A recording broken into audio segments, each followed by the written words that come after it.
की असमानता रिपोर्ट के मुताबिक भारत के शीर्ष 1% लोगों के पास देश की 40% संपत्ति है। ये विश्व की असमानता रिपोर्ट गहरी चिंता व्यक्त करती है भारत की असमानता रिपोर्ट को लेकर।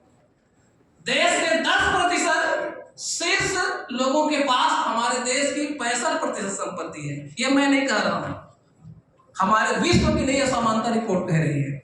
और जो वीकर सेक्शन है 50%, हम आपको यहाँ पर बैठे हुए हैं, तो इसका केवल 15% संपत्ति में इस 50% समुदाय की भागीदारी है। ये हमारे देश में समानता की पोल खोलती है। ये मेरे वर्ड नहीं है, ये एक देश की विश्वसनीय संस्था की रिपोर्ट है। पहली बात। दूसरी बात, अनुच्छेद 16(4)(a) जिसकी जितनी संख्या भारी उसकी उतनी हिस्सेदारी की बात कहता है। लेकिन हमको हिस्सेदारी कहां मिलेगी? हमको हिस्सेदारी सरकारी संस्थाओं में मिलेगी। यदि आप लोग पढ़ने में थोड़ी सी भी रुचि रखते होंगे तो आप लोग घर जाकर गूगल सर्च करके देखिएगा, 1991 से सन 2025 तक, ये मेरे वर्ड नहीं है जो बोलने जा रहा हूं, ये प्रमाणित संस्थाओं की रिपोर्ट है। 2022 तक पब्लिक इंटरप्राइजेस ने जो रिपोर्ट प्रस्तुत किए थे, उस रिपोर्ट के मुताबिक 2019 से 2022 आते आते लगभग 17 लाख सरकारी सेवक के पद घट गए। अब 17.5 लाख सरकारी सेवक के पद घट गए तो ये अनुच्छेद 16(4) और 16(4)(a) के पद हैं। यदि वो सरकारी संस्था रहती तो 17.5 लाख पद में 50% हमको मिलता, लगभग 8.5 लाख के पद सरकारी सेवक के पद हम लोगों को मिलते। ये अनुच्छेद 16(4) के तहत भर्तियां होती, क्योंकि इतने सारे जो पद हैं ये सब के सब निजीकरण के भेंट चढ़ गए। वो एलपीजी कानून आया था, ये भी एक समानता का पोल खोलने वाली रिपोर्ट है। हम अनुच्छेद 17 की बात करते हैं। अनुच्छेद 17 अर्थात अस्पृश्यता का निवारण। मेरे ख्याल से जिस दिन संविधान बना उस दिन कानूनी नजर में अस्पृश्यता का अंत हो गया, लेकिन फिर भी अस्पृश्यता रहेगी। उसके लिए अनुसूचित जाति जनजाति अत्याचार निवारण अधिनियम 1989 बना और उसके तहत आज भी एट्रोसिटी एक्ट थानों में FIR दर्ज की जाती है इस कानून के तहत। जैसा कि अभी मैं देख रहा था, संसद में ही डाटा प्रस्तुत हुआ था, तो आज के डेट में 56,000 मामले अनुसूचित जाति के पेंडिंग है और लगभग 9,000 मामले अनुसूचित जनजाति के पेंडिंग है। ये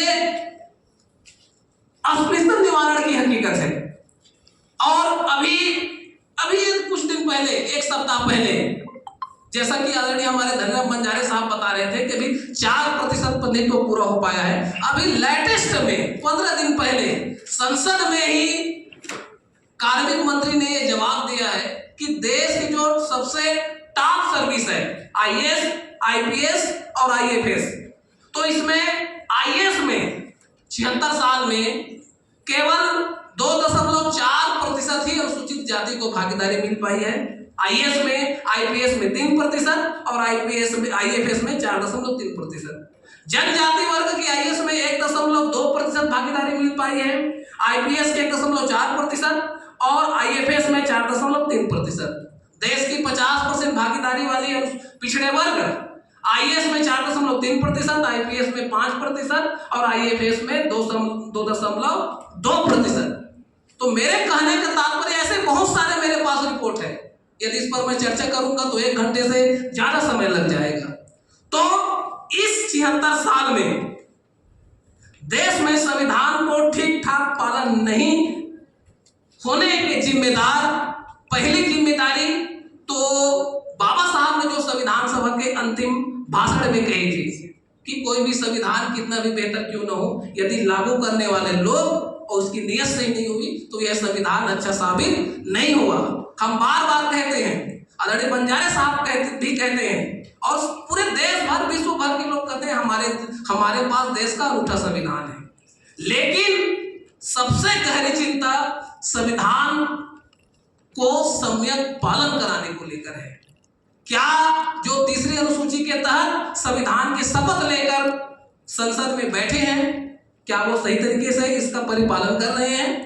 और नहीं कर रहे हैं तो इसकी अकाउंटेबिलिटी कौन तय करेगी? इसकी अकाउंटेबिलिटी इस देश के नागरिक करेंगे। आप हम मिलकर उसकी अकाउंटेबिलिटी तय करेंगे, लेकिन उतनी मात्रा में अकाउंटेबिलिटी नहीं करेंगे। मैं थोड़ा सा, मेरा यह मुद्दा नहीं है किसी के धर्म को छेड़ना, लेकिन जहां तक मैं समझ पाया हूं, धार्मिक स्वतंत्रता का अधिकार है, यह अंतःकरण की वस्तु है। धर्म को अबाध रूप से मानने की हमारी ये मौलिक स्वतंत्रता है। किसी को ठेका दिया है क्या कि किसी को 100 को दफनाने से रोका जाएगा? उसकी जिम्मेदारी है कि 4 आदमी लठ लेके जाएगा और उसके 100 को वहां से दफन नहीं करने के लिए वहां से उसको खदेड़ेगा। क्या उसकी जिम्मेदारी किसी ने उसको दिया है? नहीं दिया है। मैं आपसे आग्रह करूंगा, अभी छत्तीसगढ़ विधानसभा में धर्म स्वतंत्रता विधेयक कानून पारित किया गया है। मैं भी उसको पढ़ के नहीं देखा हूं, यदि पढ़ के देखा होता तो मैं आज बात कर पाता उसमें। अभी ये 2 दिन पहले ही पास हुआ है। जब उसको हम पढ़ के देखेंगे वो कितना कानून सम्मत है, उसकी हम लोग भी चर्चा करेंगे। तो मेरे ख्याल से धर्म का जो मामला है ये पर्सनल मामला है, किसी का थोपे जाने वाला ये मामला नहीं है। जिसका इच्छा लगेगा वो जिस धर्म को मानेगा, किसी की इसमें बाध्यता नहीं होनी चाहिए। तो साथियों, ऐसे बहुत सारे हमारे पास रिपोर्ट है, हमको अपडेट रहने पड़ेंगे संविधान को पालन करवाने के लिए और संविधान को लागू करने के लिए। और बहुत सारे नीति, नियम, अधिनियम, सर्कुलर बने हुए हैं, उन सबको अध्ययन करके सम्यक पालन कराने की जिम्मेदारी हम सबको लेनी होगी। तभी सही मायने में संविधान हमारे लिए अच्छा साबित हो पाएगा। नहीं तो संविधान की बात तो सब करते हैं। हम लोग कल रात में चर्चा कर रहे थे बंजारे सर के साथ में 12 बजे रात तक। देखिए, संविधान को जब चर्चा में आता कैसे इसके इंटरप्रिटेशन बदल दिया जाता है। मैं एक उदाहरण के साथ अपनी बातचीत को खत्म करूंगा।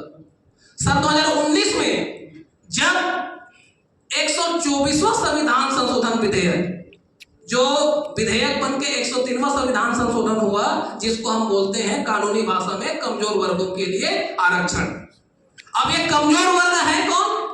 तो जब हम अनुच्छेद 15(6) और 16(6) को निकाल के हम देखेंगे तो पहले ही लाइन में लिखा हुआ है कि ये अनुच्छेद 15(4), 5 के अलावा, और 16 वाले खंड में हम पढ़ेंगे तो अनुच्छेद 16(4) के अलावा। तो अनुच्छेद 16(4) में SC, ST, OBC आ गए, और 15(4) और 15(5) में भी सामाजिक शैक्षिक रूप से पिछड़े वर्ग आए। तो बच कौन जाता है? यदि हम SC को निकाल दें कमजोर वर्ग में से, ST को निकाल दें, OBC को निकाल दें, तो बच कौन गए? यह बात स्पष्ट रूप से इंगित वो लोग नहीं किए हैं। तो जो बच गए वो हम क्या बोले उसको हम सीधी सी भाषा में बोले तो सवर्ण कहें।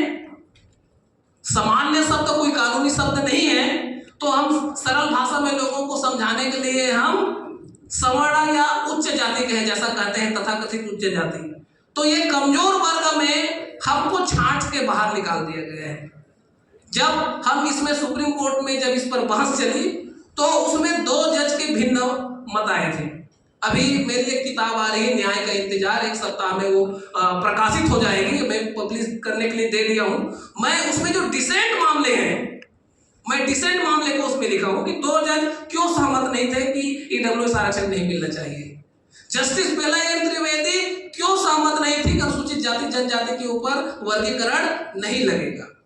तो ये डिसेंट की बात ही, तो मैं पढ़ रहा था जब 103वां संविधान संशोधन विधेयक के बारे में संसद में चर्चा हो रही थी, तो सामाजिक न्याय अधिकारिता मंत्री थावरचंद गहलोत जी थे।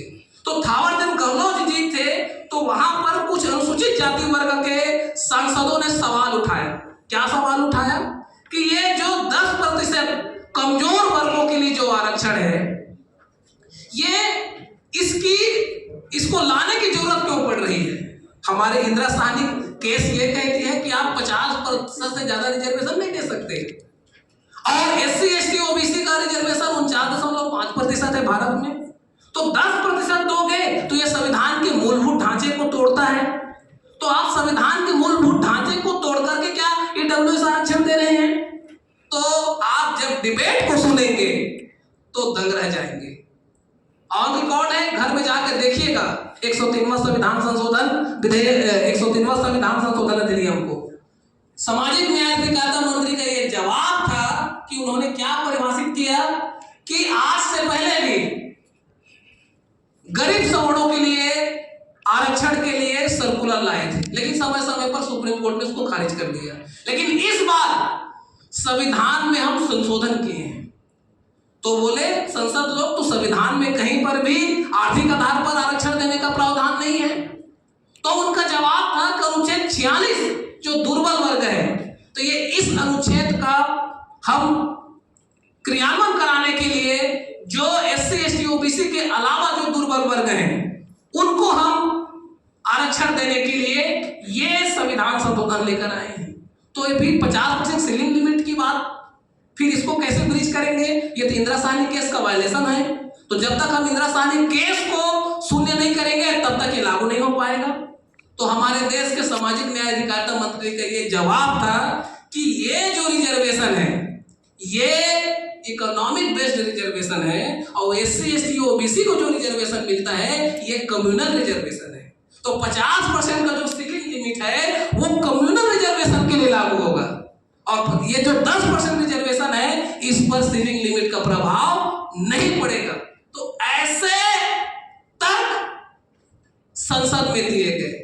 अब ये जितने बुद्धिजीवी बैठे हैं ये आप लोगों के ऊपर ये मैं सवालियत निशान छोड़ता हूं, क्या वो तर्क तुक में है या बेतुके हैं? मैं जहां तक संविधान को समझ पाया हूं मुझे तो वो तर्क बेतुका लगता है। और इसी आधार पर जस्ट 2 दिन पहले Maratha reservation case supreme court से खारिज हो गया और EWS केस सुप्रीम कोर्ट से वैलिड हो गया। तो मैं जहां तक समझ पाया हूं एक ही बात पे आके सारी बातें टिक जाती है बाबा साहब के संविधान सभा के अंतिम स्पीच पर कि कोई भी संविधान कितना भी अच्छा क्यों ना हो, यदि लागू करने वाले लोग अच्छे नहीं हुए वह संविधान अच्छा साबित नहीं होगा। बस इतना ही कह के मैं अपने बातचीत को विराम देते हुए एक अंतिम आग्रह करना चाहूंगा। मैं आज यहां जितने बैठे हुए हैं सब हमारे मूलवासी बहुजन समाज के लोग दिख रहे हैं। यहां पर हम छत्तीसगढ़ में अनुच्छेद 16(4)A पिछले 6 साल से पालन नहीं होने का दंश को हम लोग भुगत रहे हैं और सदन में उसका गलत जवाब दिया जाता है। मुझे इस मंच से भी बोलने में कोई गुरेज नहीं है और मैं वो घड़ी चौक में भी बैठ के बोल दूंगा कि माननीय CM साहब का जो जवाब है वो संविधान से मेल नहीं खाता है। कहीं मुझे डर नहीं है इसको बोलने में, इसलिए क्योंकि उसके ऐसे बोलने से हम लोग जो वीकर सेक्शन के लोग हैं, अनुसूचित जाति जनजाति के, हमारे हक अधिकारों पर हथौड़ी पड़ी है, जोर की हथौड़ी पड़ी है और ऐसी हथौड़ी पड़ी है कि हमारे रीढ़ की हड्डी की पांजर टूटने लगा है। क्योंकि 50 से 60 हजार हमारे उच्च पदों में जाने के रास्ते बंद हो गए हैं। कैसे भरपाई करेंगे उसका?